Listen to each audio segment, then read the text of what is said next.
Bom dia. Nós vamos resolver a questão. Os dois cabos de aço AB e BC são usados para suportar o carregamento. Se ambos os cabos têm uma tensão normal admissível de 300 MPa, determine o diâmetro necessário a cada um quando P for igual a 8 kN. Bom, primeiramente vamos analisar aqui a situação. A gente tem dois cabos que sustentam uma corrente. E esses dois cabos e essa corrente estão unidos no ponto A, por esse aro. Quando a gente puxar essa corrente para baixo, com a força P, a gente vai ter forças atuando em cada um desses cabos. E essas forças vão gerar tensões que são do tipo de tensões normais. E esses dois cabos, em princípio, mesmo sem ter feito os cálculos, a gente pode perceber que eles serão tracionados. E quando a gente puxar esse ponto A para baixo com a força P, esses dois cabos vão sofrer forças de tração. Então, primeiramente, para a gente raciocinar com relação a essas forças, a gente poder entender direitinho como elas estão configuradas, a gente vai desenhar um diagrama de corpo livre dessa situação. Então, vamos indicar aqui o diagrama de corpo livre, que é sempre uma ferramenta necessária para a gente fazer esse tipo de estudo. Então, esse problema é um problema típico de equilíbrio de partículas. Então, a gente pode desenhar aqui o ponto A e indicar as forças que estão atuando nele. Então, primeiramente, a gente tem a força P, que está agindo para cá para baixo. Então, a gente está puxando esse ponto A com a força P. Nós temos uma força no cabo AC. Vamos chamar essa força de FAC. E ela está na mesma direção do cabo. Vamos indicar ela dessa maneira, FAC.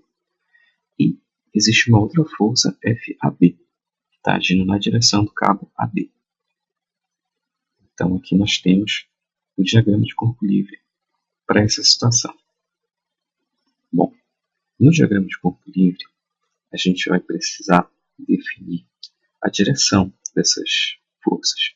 Então, para isso, a gente pode escrever aqui, podemos desenhar dois eixos. Um eixo horizontal, que a gente vai associar com a direção X, e um eixo vertical, que nós vamos associar com a direção Y. Então, a partir do momento que nós definimos esses dois eixos, a gente pode usar as informações que estão aqui no gráfico para a gente especificar a direção dessas forças em relação a esses dois eixos. Então, a força FAB ela está aqui fazendo um ângulo de 60 graus com o eixo Y. E a força FAC, nós não temos diretamente o ângulo, mas nós podemos usar esse triângulo retângulo para especificar a direção dela. Então, para isso, a gente pode fazer um desenho auxiliar aqui apenas desse triângulo retângulo e a gente vai chamar esse ângulo do triângulo retângulo de θ. Então, aqui a gente tem comprimento 3, comprimento 4 e comprimento 5. Esse ângulo θ desse triângulo é o mesmo ângulo θ que a força FAC faz com a direção X, porque a gente tem, no caso, triângulos semelhantes. Então, aqui está o diagrama de corpo livre dessa situação. Uma vez que nós fizemos o diagrama de corpo livre, a gente pode então colocar algumas equações que são equações que vão permitir que a gente resolva o problema. Então, a gente tem que calcular o diâmetro necessário para esses cabos. Para isso, a gente vai usar como parâmetro de projeto as tensões admissíveis. E as tensões admissíveis em cada um dos cabos, elas são iguais. Eles têm um valor de 300 MPa, é a informação do problema. Então, a gente pode escrever tensão normal admissível vai ser igual à força, primeiramente, que age no cabo AB. Então, essa força aqui, FAB, dividido pela área do cabo AB. A gente pode escrever logo aqui a equação da área. Esse cabo vai ter uma área de seção circular e a área vai ser dada por essa expressão. Fissura de 4, diâmetro AB ao quadrado. Bom, nessa equação nós temos o valor da tensão admissível, é dado do problema. Nós precisamos calcular o diâmetro desse cabo e nós não temos ainda a força FAB. Então a gente precisa estabelecer uma estratégia para calcular essa força FAB. Por outro lado, nós temos também como escrever que a tensão admissível agora para o cabo AC é força FAC dividido pela área do cabo AC, a área da seção transversal, π sobre 4, diâmetro DAC ao quadrado. Então essa área, note, é a área da seção transversal desses cabos. É a área que vai efetivamente resistir a essas forças. Então a gente não conhece o DAC, por enquanto a gente não conhece o FAC, mas nós conhecemos a tensão desse areamento. Bom, então as únicas informações que faltam para a gente calcular esses diâmetros são as forças FAB e FAC. E esse diagrama de corpo livre nos mostra que nós temos duas incógnitas apenas nele. São exatamente as forças FAB e FAC. Então, se nós escrevermos duas equações associadas com esse diagrama de corpo livre, a gente consegue calcular essas duas forças. Então, a gente pode estabelecer a seguinte estratégia para a solução do problema. A gente pode calcular essas forças FAB e FAC com a ajuda do diagrama de corpo livre e depois a gente usa o valor delas para calcular o diâmetro de cada um dos cabos a partir dessas duas equações que nós escrevemos envolvendo as tensões normais. Então vamos realizar o processo de cálculo dessas forças. Então, primeiramente, a gente precisa fazer uma decomposição dessas forças, já que nós temos duas forças que estão inclinadas. Por que a gente precisa fazer essa decomposição? Porque a equação que vai nos permitir calcular essas incógnitas FAB e FAC é a somatória das forças igual a zero nesse sistema de forças. Essa equação, porque é uma equação vetorial, a gente pode separar em duas equações para resolver. A somatória das forças na direção x igual a zero e a somatória das forças na direção y também igual a zero. Então a gente sempre deve fazer esse processo de escrever duas equações, porque a gente vai ter duas equações escalares. E vamos ter um sistema de equações que pode ser resolvido, já que nós temos apenas duas incógnitas. Então, se a gente vai usar essas duas equações, a gente precisa necessariamente decompor essas forças nas direções x e y. Então, se a gente faz esse processo, a gente tem essa componente aqui, por exemplo, que a gente está desenhando, é a componente FAC na direção x. E essa outra componente é a componente FAC na direção y. Então aqui nós temos o processo de decomposição dessas duas forças. FAC e y. Da mesma maneira, a força FAB, nós podemos também decompor ela. Temos uma componente FABY e uma outra componente FABX. Então, esse processo de decomposição, ele graficamente, nós acabamos de fazer aqui na figura. Então, isso foi um passo importante. Agora, a gente precisa escrever as equações de FACX, FACY, FABX e FABY com base nas informações que tem no diagrama. Então, veja só. A componente FABX, analisando esse triângulo retângulo aqui, ela é igual a esse comprimento, que está oposto ao ângulo de 60 graus. Então, se o FABX é igual a esse comprimento que está oposto ao ângulo de 60 graus, a gente pode então escrever que o FABX é igual a FAB vezes o seno de θ. Então, a gente faz isso sempre que o lado é equivalente ao cateto oposto do triângulo retângulo que aparece no diagrama de corpo livre.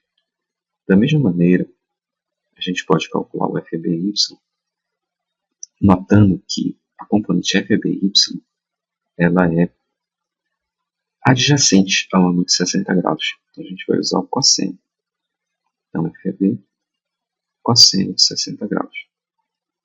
No caso desse outro lado aqui agora, FACY e FACX, a gente pode agir de maneira semelhante. Então, vamos escrever aqui nessa posição, FAC. Vamos primeiro fazer o FACX.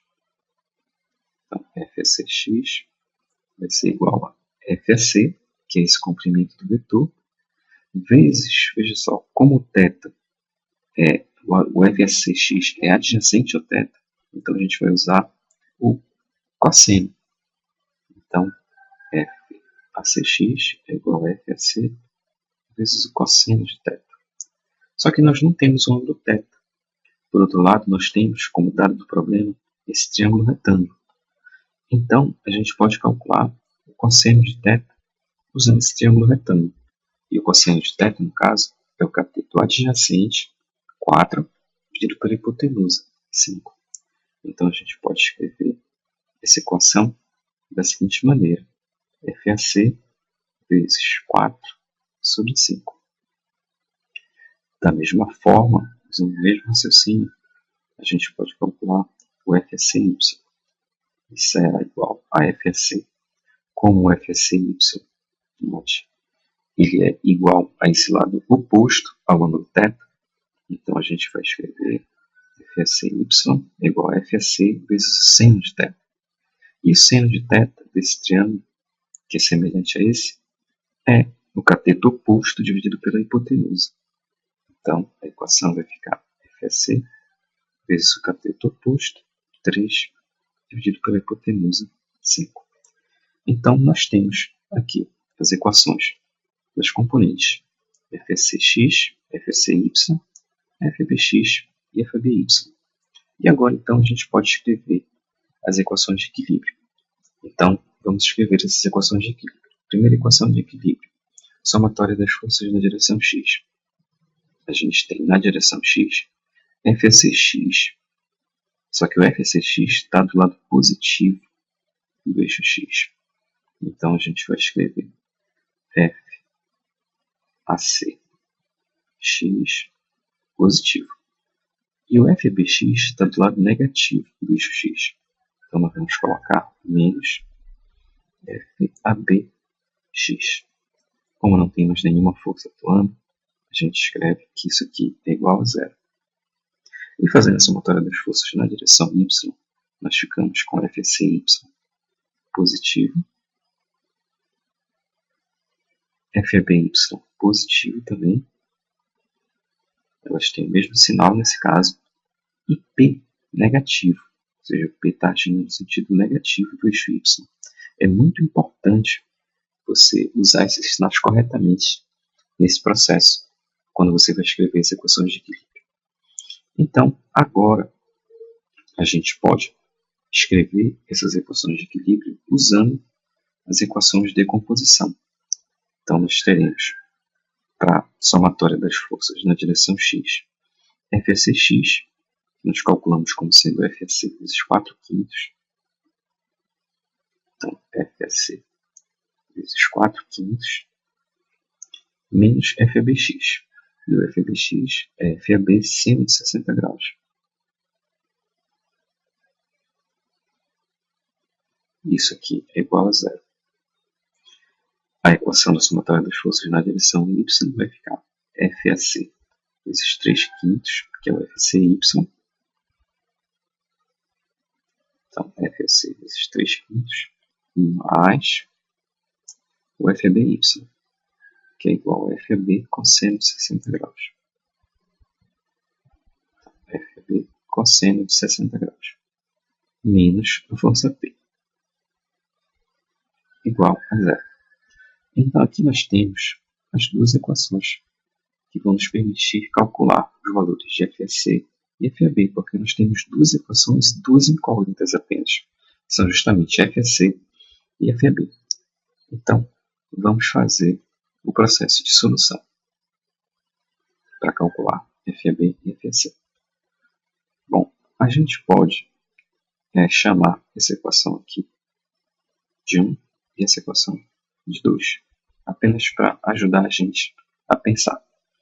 Então, o processo que a gente pode usar para resolver esse problema é qualquer processo de solução de sistemas lineares. Mas a gente vai usar o processo da substituição, que é um processo que é mais simples quando a gente tem um número pequeno de equações, como é o caso aqui. Então, esse processo consiste na gente isolar, primeiramente, uma das variáveis em uma das equações e substituir na outra. Então, vamos isolar, por exemplo, FAC na primeira equação. A gente poderia isolar o FAB também. Nós vamos isolar o FAC. Então, a gente vai fazer na primeira equação. FAC, a gente vai passar esse FAB seno de 60 graus para o outro lado. Então, FAB seno de 60 graus. E o 4/5 que está multiplicando o FAC, a gente também vai passar para o outro lado. Então, esse 5 vai passar multiplicando e o 4 vai passar dividindo. Então, a gente vai ficar com essa relação. Então, de posse dessa equação, a gente pode substituir ela na segunda equação. Então, vamos fazer isso. Onde tem FAC, então a gente vai substituir por essa expressão. Então, nós vamos ficar com 5 sobre 4 vezes FAB vezes seno de 60 graus, que é esse termo FAC, vezes 3/5. Então, nós acabamos de fazer o processo da substituição, mais FAB cosseno de 60 graus. Esse menos P, a gente pode logo passar para o outro lado da equação. Ele vai ficar positivo, igual a P. E agora, a gente pode fazer o processo de isolamento desse FAB, porque a gente agora só tem uma incógnita na equação. Então, a gente vai isolar esse FAB. Então, vamos fazer isso. FAB multiplicado por... Aí agora a gente vai ver o que sobrou desse primeiro termo quando a gente tira o FAB.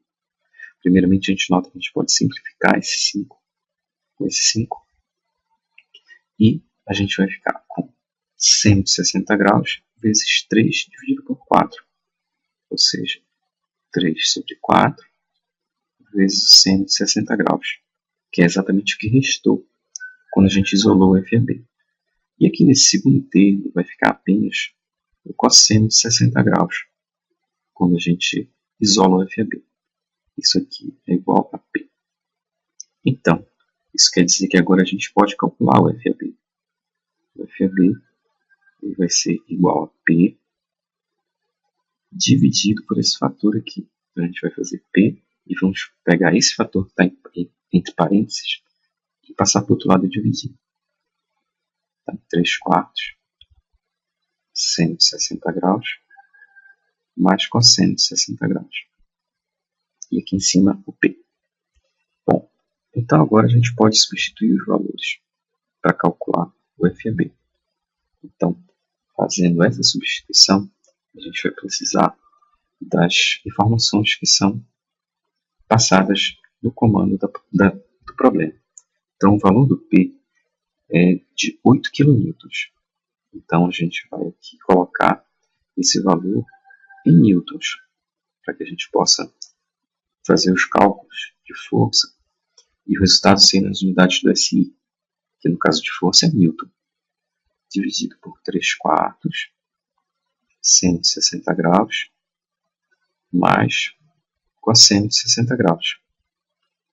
Então, quando a gente faz esse cálculo usando a calculadora, você obtém aproximadamente o valor de 6.959,4 newtons. Então, esse é o valor da força FAB.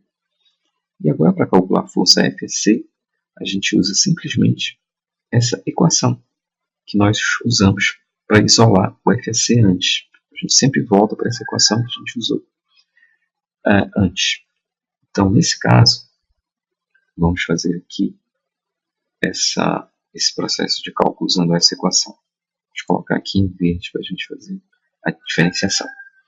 FAC, que agora a gente já sabe, é o valor do FAB, né? Basta a gente substituir aqui.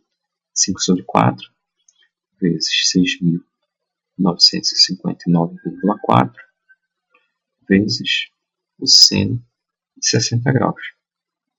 Quando você faz esse cálculo, você obtém o valor de aproximadamente 7.533,8 newtons. Então, nesse momento, nós calculamos as duas forças que estão agindo nos cabos AC e FAB. E agora, de posse das forças, a gente pode calcular os diâmetros usando as equações de tensão que nós escrevemos no início do raciocínio sobre o processo de solução. Então, nessas duas equações, a gente tem que isolar o diâmetro. Vamos fazer isso então. A gente vai passar o diâmetro AB ao quadrado para o outro lado e a tensão admissível para o outro lado também. Então, de diâmetro ao quadrado AB e tensão admissível, vou mudar de lugar. A gente vai poder escrever, para o caso, DAB vai ser igual a força FAB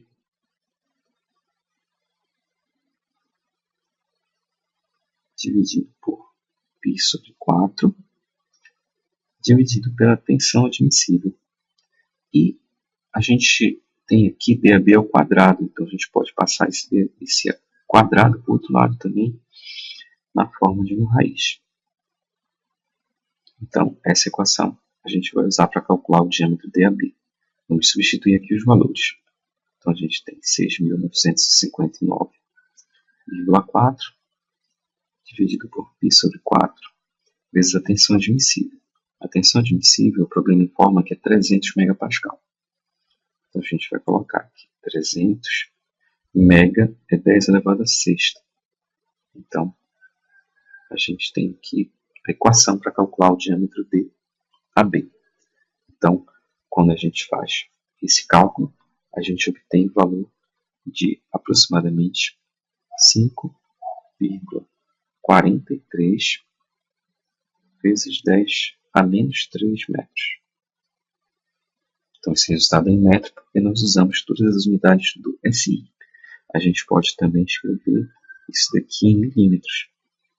Então, seria 5,43 milímetros. É a mesma coisa, né? É a mesma quantidade. Vamos agora calcular o diâmetro DAC. Então, o diâmetro DAC vai ser calculado por uma equação que é semelhante. Mas no lugar do FAB, nós teremos a força FAC. Então, aqui nós temos a equação para o cálculo do DAC.